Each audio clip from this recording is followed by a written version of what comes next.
नमस्ते बच्चों। आज हम लोग व्याकरण की तरफ बढ़ेंगे और व्याकरण में आज पढ़ेंगे हम लोग वाच्य।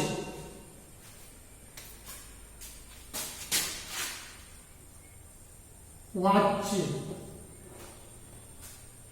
वाच्य जो शब्द है इसका अर्थ है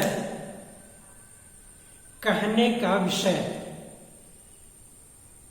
वाच्य का अर्थ है कहने का विषय, कथन का विषय। इसमें यह देखा जाता है कि कथन में किसकी प्रमुखता दी गई है, कर्ता की, कर्म की अथवा भाव की। वाच्य में अगर कर्ता के आधार पर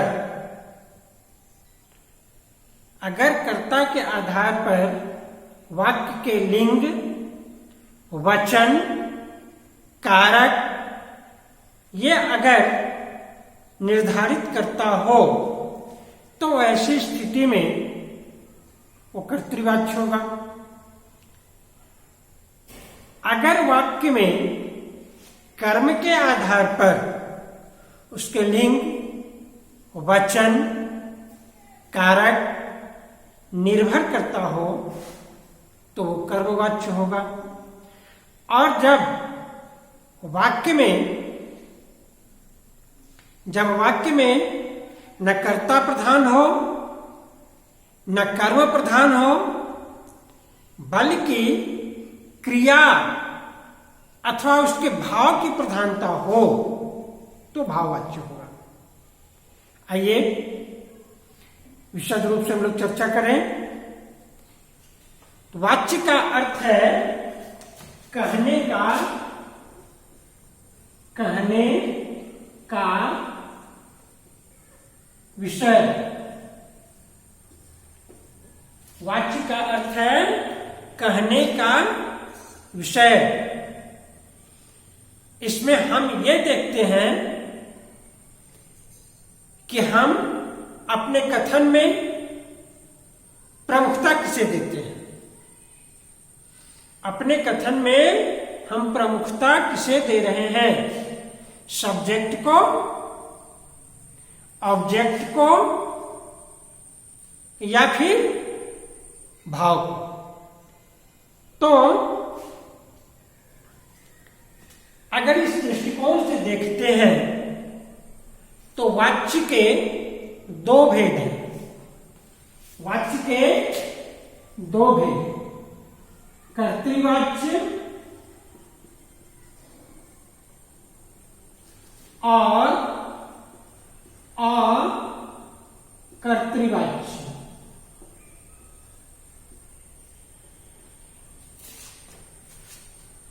अब कर्तृवाच्य के कोई भेद नहीं किए गए हैं, लेकिन कर्तृवाच्य कहते हैं जिसमें वाक्य की प्रधानता कर्ता पर निर्भर करता हो। यानी जिस वाक्य में कर्ता प्रमुख हो तो वह है कर्तृवाच्य।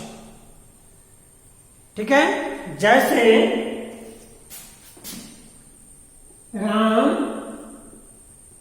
पढ़ता है, राम पढ़ता है। सीता पढ़ती है, बच्चे पढ़ते हैं।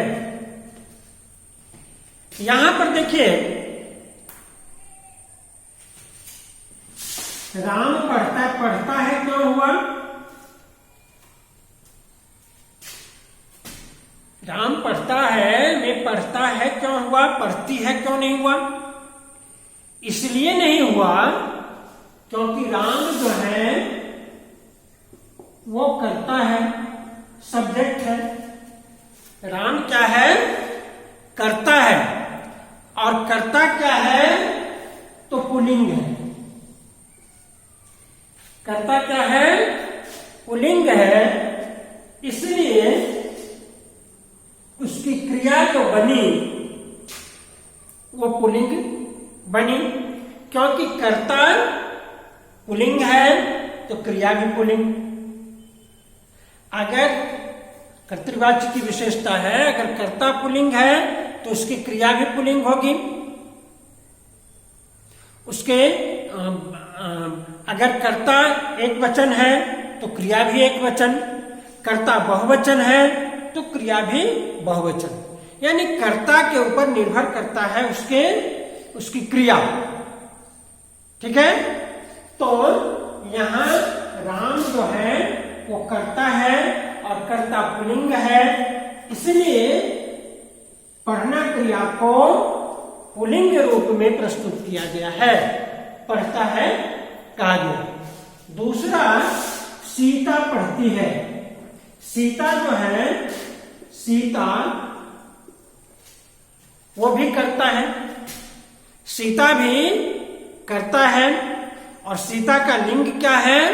तो स्त्रीलिंग है। सीता स्त्रीलिंग है, कर्ता स्त्रीलिंग। सीता करता है और कर्ता जो है वो स्त्रीलिंग है, इसलिए यहां पर क्या हुआ? पढ़ना क्रिया भी स्त्रीलिंग रूप में प्रस्तुत किया गया। यही कारण है कि सीता पढ़ती है और राम पढ़ता है, क्योंकि राम करता है और कर्ता पुल्लिंग है, इसलिए उसकी क्रिया भी पुल्लिंग हुई। सीता करता है और सीता स्त्रीलिंग है, इसलिए क्रिया भी स्त्रीलिंग हुई। आइए अब देखते हैं, बच्चे पढ़ते हैं। बच्चे पढ़ते हैं। बच्चे, बच्चा का लिंग क्या है? तो पुल्लिंग है। और इसका वचन क्या है? तो इसका वचन है बहुवचन। बहुवचन, इसलिए पढ़ना क्रिया का लिंग पुल्लिंग में बहुवचन में हुआ, इसलिए बच्चे पढ़ते हैं हो गया। तो स्पष्ट है कि कर्तृवाच्य वह वाच्य है जिसमें कर्ता के ऊपर कर्ता को मुख्य आधार मान करके, कर्ता को मुख्य आधार मान करके उसके वाक्य बनते हैं, उसकी क्रिया निर्धारित की जाती है, उसके वचन निर्धारित किए जाते हैं, है ना? उसके लिंग निर्धारित किए जाते हैं। ठीक है? तो ये है कर्तृवाच्य।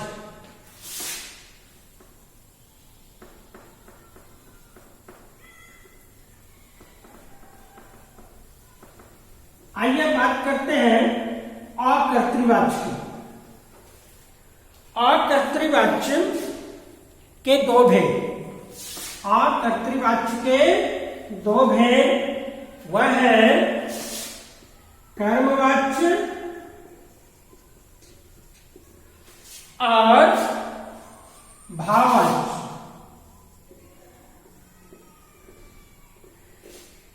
कर्मवाच्य और भाववाच्य। कर्मवाच्य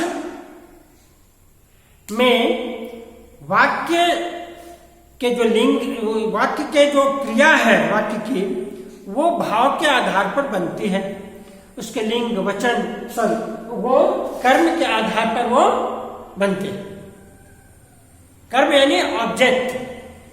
ठीक है? जैसे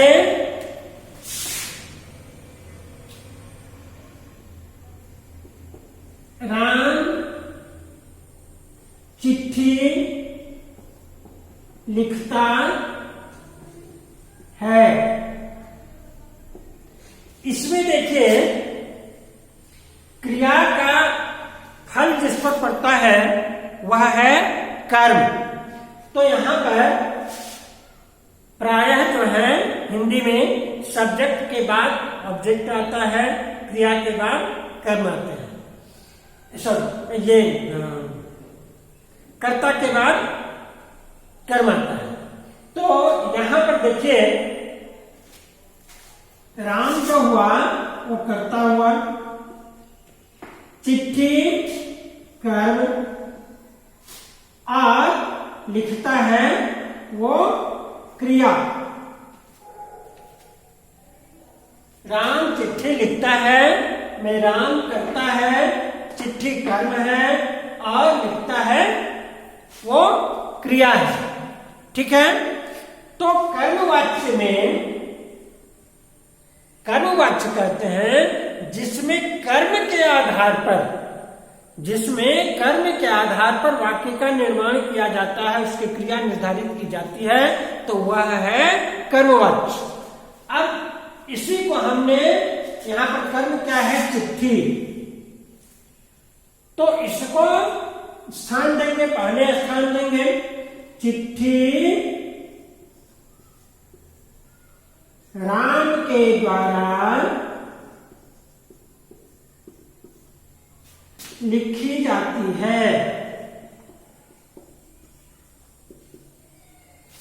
चिट्ठी राम के द्वारा लिखी जाती है। तो यहां पर चिट्ठी स्त्रीलिंग है, इसलिए क्रिया भी स्त्रीलिंग में हुई। यहां पर राम पुल्लिंग है, कर्ता है, इसलिए कर्ता के आधार पर यहां पर क्रिया हुई। यहां पर चिट्ठी कर्म है और कर्म स्त्रीलिंग है, इसलिए क्रिया भी स्त्रीलिंग में हुई। इसी को दूसरे ढंग से भी लिख सकते हैं, राम के द्वारा चिट्ठी लिखी जाती है। तो यहां पर भी, यहां देखिए, यहां पर भी चिट्ठी के आधार पर, कर्म के आधार पर क्रिया बनी है। तो हमने देखा कि जब कर्ता के आधार पर क्रिया का लिंग, वचन, कारक ये सब निर्धारित किया जाए तो कर्तृवाच्य है। जब वाक्य में कर्म के आधार पर उसकी क्रिया, उसके लिंग, उसके वचन, उसके कारक निर्धारित किए जाए तो वो कर्मवाच्य है। ठीक है। आइए अब बात करते हैं, इसकी पहचान है कि द्वारा लगा हुआ रहेगा। द्वारा अगर लिखा हुआ है तो आप समझिए कि वो कर्मवाच्य है। द्वारा लगा करके आपको कर्मवाच्य बनाने का रहता है। ठीक है।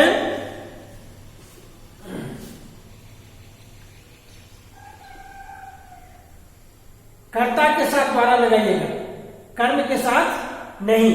जैसे चिट्ठी राम के द्वारा, राम करता है तो द्वारा कर्ता में लगाने का है, कर्म में नहीं। ठीक है। लेकिन द्वारा लगा करके ही कर्मवाच्य का निर्धारण किया जाता है, उसका निर्माण किया जाता है। आइए बात करते हैं भाववाच्य की।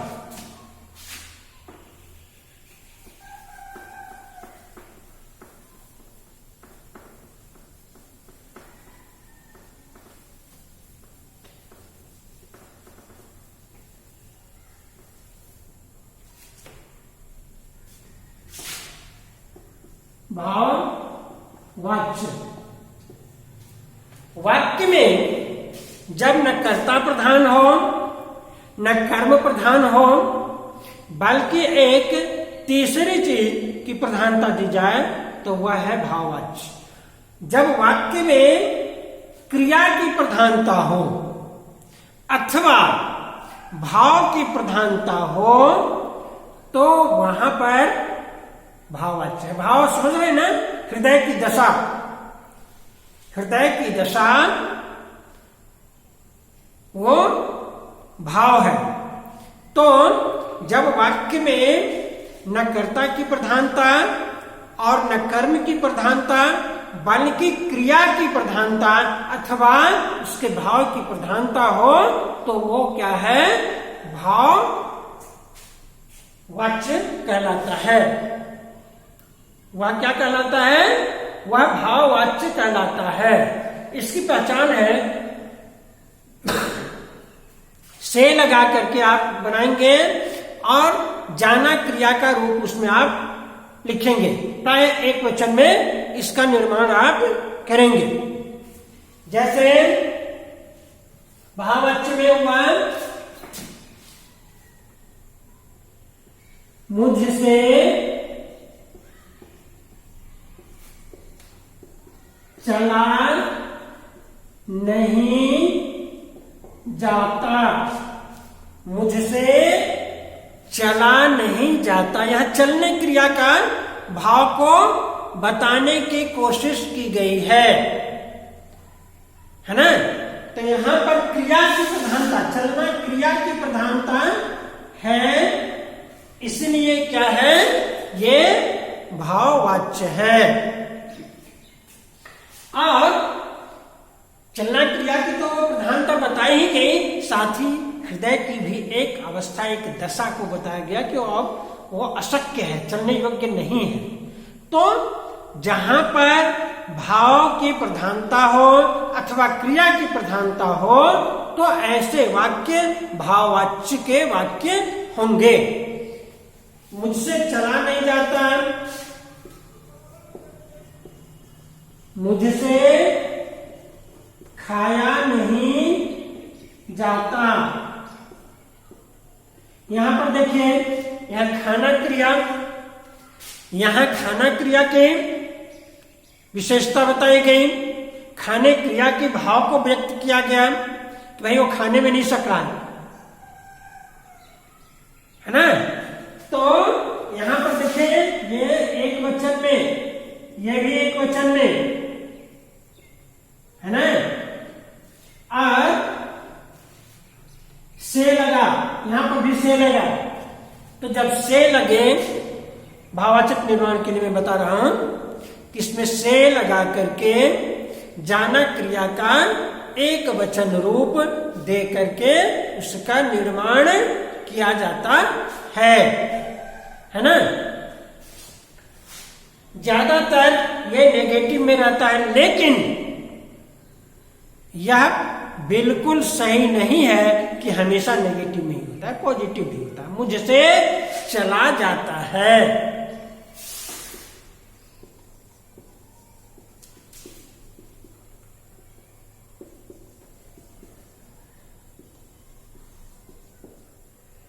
तो यहां पर भी भाव है और वो भाव पॉजिटिव है ना, सकारात्मक है। तो आपने देखा कि वाच्य जो है वो कहने के ढंग को कहते हैं, है ना, कहने के विषय को कहते हैं, कथन का विषय को कहते हैं। और इसके दो भेद हैं, कर्तृवाच्य और अकर्तृवाच्य। कर्तृवाच्य के फिर भाव, कर्तृवाच्य कहते हैं जिसमें कर्ता की प्रधानता हो वाक्य में, तो कर्तृवाच्य है। और अकर्तृवाच्य कहते हैं जिसमें कर्ता की प्रधानता नहीं हो।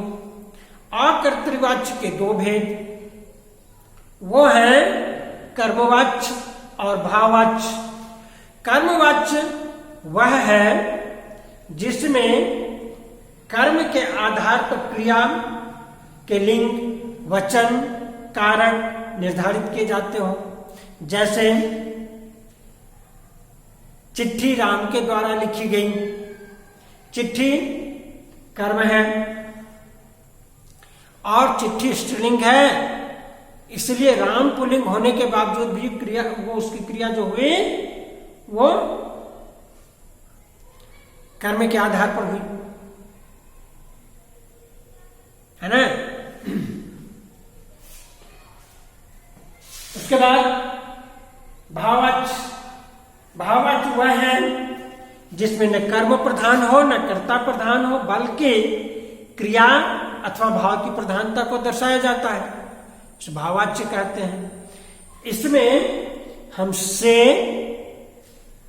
से लगा करके और अंत में जाना क्रिया का एक वचन रूप देकर के हम उसका निर्माण करते हैं। जैसे मुझसे खाया नहीं जाता, उससे चला नहीं जाता है, मुझसे गाया जा सकता है, मुझसे गाया जाता है, ये सारे जो है वो भाववाच्य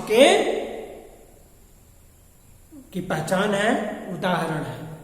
बेटे मैं उम्मीद करता हूं कि वाच्य आप अच्छी तरह से समझ गए होंगे और आपसे ये उम्मीद की जाती है कि आप कम से कम तो 10 कर्तृवाच्य, 10 कर्मवाच्य और 10 भाववाच्य के उदाहरण और परिवर्तित रूप हमें लिख करके व्हाट्सएप करेंगे। आज के लिए बस इतना ही, धन्यवाद।